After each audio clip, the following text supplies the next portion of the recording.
Hey everybody, how's it going? Anything new? Aw, me, not much. Except for the fact I managed to get my hands on a Marvel Universe Juggernaut. Hell yeah. Picked him up at Target today for $7. My Target's recently starting some new stuff in. They actually had a whole display out for the Marvel Universe, but it was mostly older stuff, and then last time I was there they had some AIM Troopers.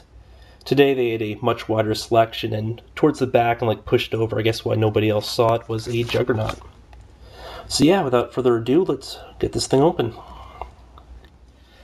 Well, first off, let's talk about size, because, let's face it, with a character like the Juggernaut, size matters. Now, he's like 6'10", 7 foot in the comics. Here, he's a little bit over 4.5 inches. Let's toss in some other super heavy weights from these lines. Here's the Marvel Universe Hulk and the Spider-Man Fiercest Foes Rhino. Height-wise, he does pretty well for himself, but he just doesn't look as big because he doesn't seem to have the width.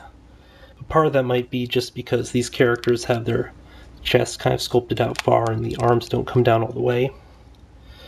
So let's pull out his arms a little bit, and yeah, he does look a little bit closer there, so size department, pretty good. The second thing I kind of look for here is the sculpt and paint. Now I think the paint is pretty decent, and the sculpt, I mean, it's pretty serviceable. My one complaint though is, see that? They use a kind of metallic sheen of paint for the helmet here, but on the rest of the body they choose not to use that for some reason, despite being the same color. I would have looked a lot cooler with it, but other than that, the colors are what I'm used to from seeing Juggernaut in his various appearances, so I have no real complaints there. Sculpt-wise, it's got some cool points of hidden articulation, like it'll rotate at the boots and at the forearm, but thanks to the placement, it's not as visible. However, there's just a kind of jointiness to this figure, where you can see a lot of the joints, and unfortunately, like many of the figures, it just doesn't look like the upper torso is fit right to the figure. It looks like it's kind of leaning off to one side, which sucks. In addition, this figure has a few production errors which were visible in pack, but I figured, I just really can't wait to pick up a Juggernaut, so I went ahead and got him anyway. But those are some paint bleeds where they didn't quite get the paint all the way in some of the bands, in addition to these little points here where it looks like they didn't cut it clean for the molds. There's a tiny amount of flash in places, like here, over here. Now, one of my kind of general complaints about the figure, and a few other people have commented on this as well, but they decided to use a plastic, rubber bandy thing here for this band, instead of just sculpting it like they did with the lower bands. On one hand, that means that they won't have the paint errors that they might have had otherwise, but this thing kind of flops around occasionally, like when you're trying to get into some positions. So it's something of a nuisance. The other thing that people pointed out is that he doesn't have a fully sculpted head underneath the helmet. If you take it off, it just shows like that little face portion you see there, no hair or anything.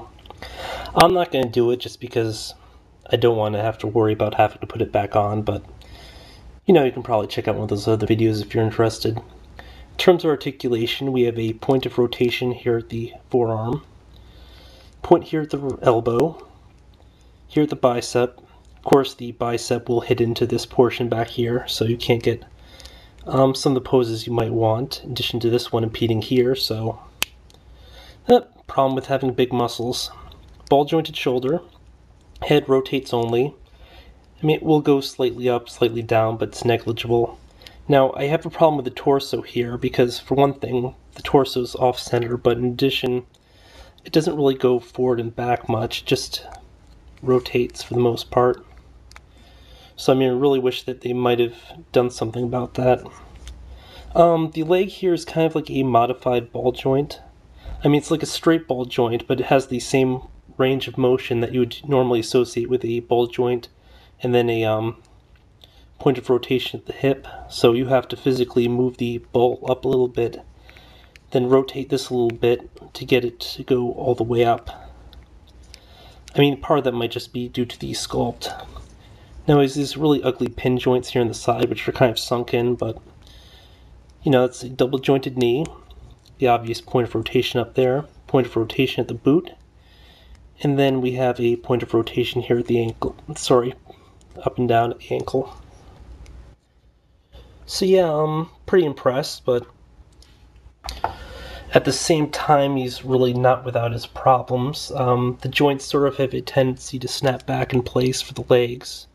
You feel like a good amount of resistance here at the hip. You can't get a lot of posability going straight forward across just because of these massive biceps. In general, the legs do give a lot of issues when you're trying to pose it, and just feels kind of restrictive.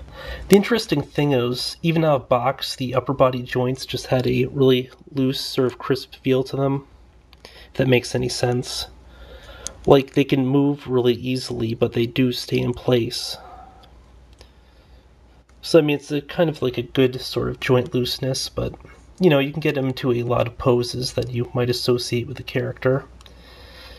Like with one leg up, standing on rubble, if I had something here. Oh, look, it's a Cheshire Cat thing. Something like that. You can also do like a lot of punching poses and getting them into place here. So, I mean, yeah, there's definitely a lot of cool stuff you can do with him. Should you pick up this figure? Nah, I think that's probably like a question that doesn't really matter, because no matter what I say, a lot of people really like this character and will pick him up regardless. Personally, is he everything I hoped for? Not really, but it's still a really great attempt. It's cool to have a Juggernaut in scale. It's probably like one of the things that people wanted for a while. I know I personally had wanted it for a good while. And, he's just a really different sculpt for this line, so he really will stand out in your displays. And although you can't do everything with him that you might want to, you can still get him into a ton of really cool poses, so not too much of an issue. So yeah, pretty much like this figure. Possibly among my top 10 faves for the Marvel Universe line at this point. Until next time, folks.